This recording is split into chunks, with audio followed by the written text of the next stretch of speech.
Syria में nuclear material का भंडार, ब्रेक करें। सीक्रेट साइट में कई टन परमाणु सामग्री मिली है। यूएन की परमाणु निगरानी संस्था आईएईए का दावा, परमाणु कार्यक्रम विकसित करना चाहता है सीरिया। आईएईए के हवाले से अल अरेबिया की रिपोर्ट आ रही है, फ्लोर पर आई है। ये बहुत बड़ी खबर है, ये देखिए जरा। सीरिया में न्यूक्लियर भंडार, बड़ी खबर। सीरिया में 2 जगह न्यूक्लियर मटेरियल का भंडार मिला है, बड़ी खबर। देर अल जोर इलाके में खुदाई का काम जारी है, आईएईए अधिकारी ने कहा।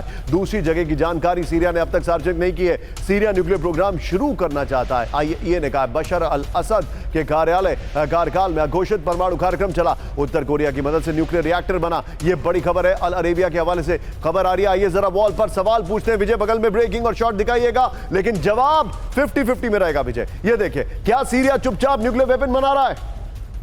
क्यों आईएईए ने सीरिया में न्यूक्लियर मटेरियल होने का दावा किया?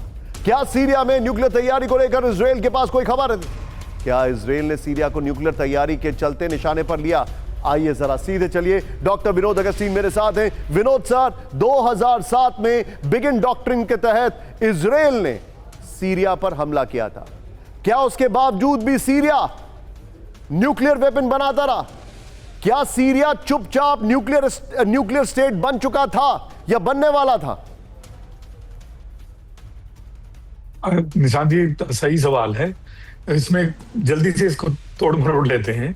सीरिया में न्यूक्लियर साइट होने का दावा, जैसे आपने कहा, नई बात नहीं है, लेकिन nuclear fuel to nuclear weapon का जो श्रृंखला है या रास्ता है, बहुत लंबा है।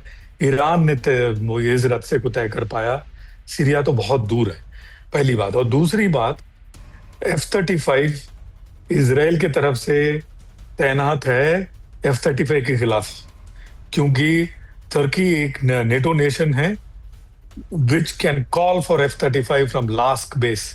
सबसे नजदीकी बेस है पोलैंड में, एक बेस है लास्क, जहां पे F-35 तैनात है।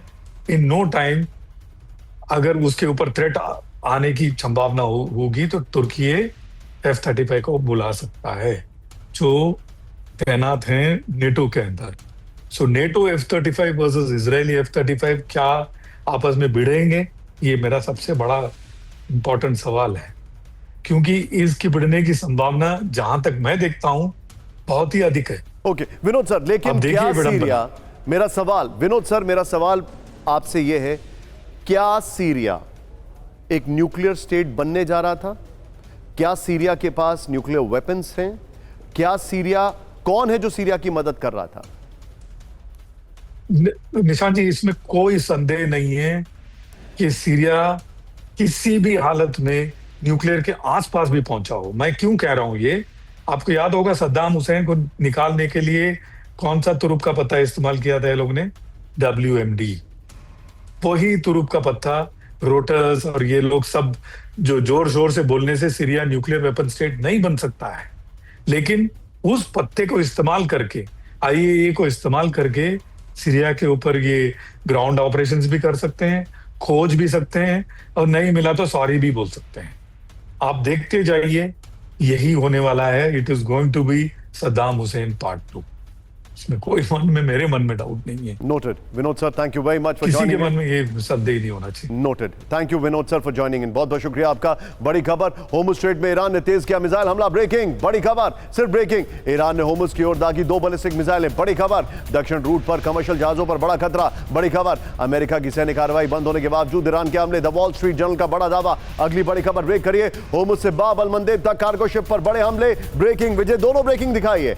मिसाइल हमलों में पूरी तरह तबाह हुआ जहाज, बड़ी खबर। अदन की खाड़ी की ओर जा रहे जहाज पर हूती का हमला, यूके मैरीटाइम ऑपरेशन से हमले की पुष्टि की है। यह इस वक्त की बड़ी खबर, ओपन सोर्स इंटेल के हवाले से बड़ी खबर। एक और बड़ी खबर, ब्रेकिंग और शॉर्ट। होर्मुज में जहाजों की आवाजाही में भारी गिरावट, जहाजों की आवाजाही में करीब 19.5% की कमी हो गई है। रविवार को महज 3 जहाज जलमार्ग से गुजर पाए।